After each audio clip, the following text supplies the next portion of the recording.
দর্শক, রাজধানীর রাতের পরিস্থিতি জানাতে দোয়েল চত্বর এলাকা থেকে সরাসরি যুক্ত আছেন সহকর্মী আসিফ জামান। আসিফ, দিনভর সংঘর্ষের পর এখন কি অবস্থা দেখছেন এবং আন্দোলনকারীরা কি সবাই রাজপথ ছেড়েছেন কিনা জানাবেন। জ্যোতি,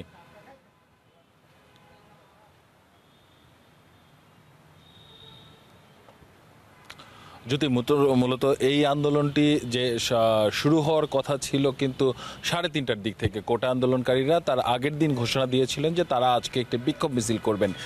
আর ছাত্রলীগের ঘোষণা ছিল যে বিকেল দুপুর 1:30টা থেকে তারা টিএসসি এলাকায় অবস্থান নেবেন। মূলত এর আগেই কিন্তু এই বিক্ষোভ শুরু হয়ে যায় এবং তার মধ্যে কিন্তু ব্যাপক সংঘর্ষ, যেটি আজকে দিনভর সায়েন্স ল্যাব মোড়ে হয়েছে। এবং মূলত ঢাকা মেডিকেল কলেজে আমরা খবর নিয়েছি, আমরা সেখানে যে দুটি মরদেহ এসেছে সেটি মূলত এই নীলক্ষেত ঢাকা কলেজ এবং যে সায়েন্স ল্যাব এলাকায় সংঘর্ষ হয়েছে সেখান থেকে মূলত এই মরদেহগুলো এসেছে। চিকিৎসকরা যেটি জানিয়েছেন যে মরদেহগুলো আসার আগেই মৃত্যু হয়েছে তাদের, অর্থাৎ যেটিকে আমরা বলি ব্রড ডেড। এখন পর্যন্ত তাদের কিন্তু পরিচয় নিশ্চিত হওয়া যায়নি। এছাড়াও আমরা দেখেছি যে হতাহত বেশ কিছু শিক্ষার্থী সেখানে এসেছে, যাদের সাথে আমরা কথা বলার চেষ্টা করেছি। তারা মূলত জানিয়েছেন যে এই কোটা আন্দোলনেই কিন্তু তারা এই সংঘর্ষের মাঝে তারা আসলে আহত হয়েছেন। আর ঢাকা বিশ্ববিদ্যালয়ের পরিস্থিতি যদি আপনাকে বলতে হয়, তাহলে ঢাকা বিশ্ববিদ্যালয়ের পরিস্থিতি একদিকে ছাত্রলীগের অবস্থান ছিল, অন্যদিকে কোটা সংস্কারে যারা আন্দোলন করছেন তাদের অবস্থান ছিল। মূলত দোয়েল চত্বর এবং এদিকে শহীদুল্লাহ হল, শহীদ মিনার এলাকা, এই এলাকা জুড়ে কোটা সংস্কারের আন্দোলনে যারা জড়িত তারা মূলত অবস্থান নিয়েছিলেন এবং টিএসসি এলাকাতেই ছাত্রলীগের অবস্থান ছিল।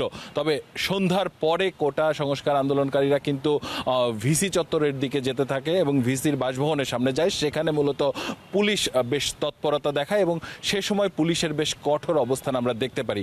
যদিও এই জায়গাতে কোনো ধরনের সংঘাত সংঘর্ষের ঘটনা ঘটেনি, তবে শিক্ষার্থীরা, অর্থাৎ কোটা আন্দোলনে যে সকল শিক্ষার্থীরা আজকে দিনভর এই এলাকাতে ছিল, তারা যেটি করেছে যে বিশ্ববিদ্যালয়ের তাদের নিয়ন্ত্রিত এলাকাগুলোতে প্রবেশপথগুলো বন্ধ করে দিয়েছে এবং সে সময় যারাই বিশ্ববিদ্যালয়ে প্রবেশ করতে গিয়েছে তাদের আইডি কার্ড বা তাদের পরিচয় নিশ্চিত হওয়ার পরে তারা সেই সকল ব্যক্তিকে মূলত সড়ক দিয়ে যেতে দিয়েছেন।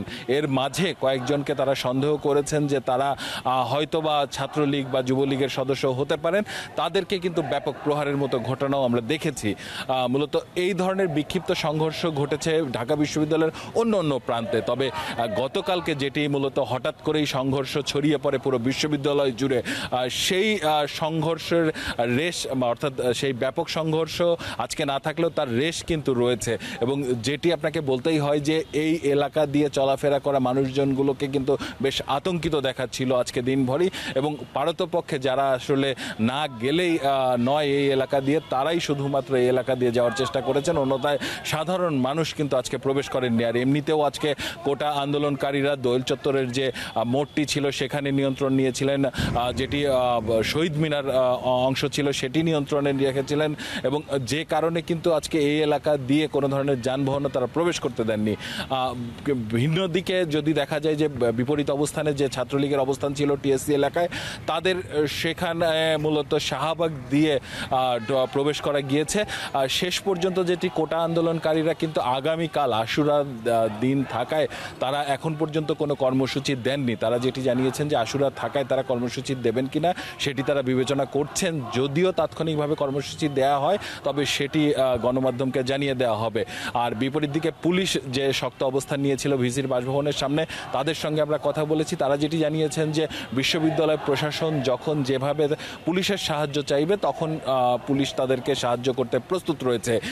আরেকটি বিষয় আপনাকে জানিয়ে রাখি যে কোটা আন্দোলনে যারা রয়েছেন, মূলত ঢাকা বিশ্ববিদ্যালয়ের যারা শিক্ষার্থী, তারা অভিযোগ করছেন যে ছাত্রলীগের সঙ্গে বহিরাগত কিছু ব্যক্তি তা বিশ্ববিদ্যালয় ক্যাম্পাসে প্রবেশ করেছে। যদিও এটি নিয়ে গতকালকে ঢাকা বিশ্ববিদ্যালয় কর্তৃপক্ষ বৈঠক করে বহিরাগতদের প্রবেশ নিষিদ্ধ করেছে, তবে সেই ধরনের কোনো তৎপরতা আমরা দেখিনি। আমরা বিপরীত ক্রমে কিন্তু পুলিশকে এটিও জিজ্ঞাসা করেছিলাম যে কোটা আন্দোলনে যারা রয়েছেন তাদের সঙ্গে বিভিন্ন শিক্ষা প্রতিষ্ঠানের শিক্ষার্থীরাও ঢাকা বিশ্ববিদ্যালয়ে প্রবেশ করছেন, তাদের বিষয়ে আসলে কোনো ধরনের ব্যবস্থা নেওয়া হবে কিনা। পুলিশ এই উভয় বিষয়ই তারা বলেছেন যে এই বিষয়গুলো বিশ্ববিদ্যালয় কর্তৃপক্ষ তাদের নজরে আনেনি, যে কারণে সে বিষয়ে এখন পর্যন্ত কোনো ব্যবস্থা তারা নিচ্ছেন না। এই বিষয়গুলোতে।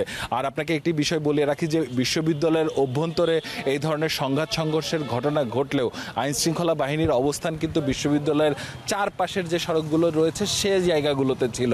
মূলত তারা আমরা তাদেরকে বিশ্ববিদ্যালয়ে প্রবেশ করতে দেখিনি, তারা দুপুরের পরে বিশ্ববিদ্যালয়ে প্রবেশ করেছেন, তবে তারা একেবারেই কোনো ধরনের সংঘাত সংঘর্ষ যাতে না হয় সেজন্য তারা তাদের অবস্থানে দাঁড়িয়েছিলেন। তবে তারা তাদের সঙ্গে আসলে শিক্ষার্থীদের আজকে কোনো ধরনের সংঘাত সংঘর্ষের ঘটনা ঘটেনি। জ্যোতি।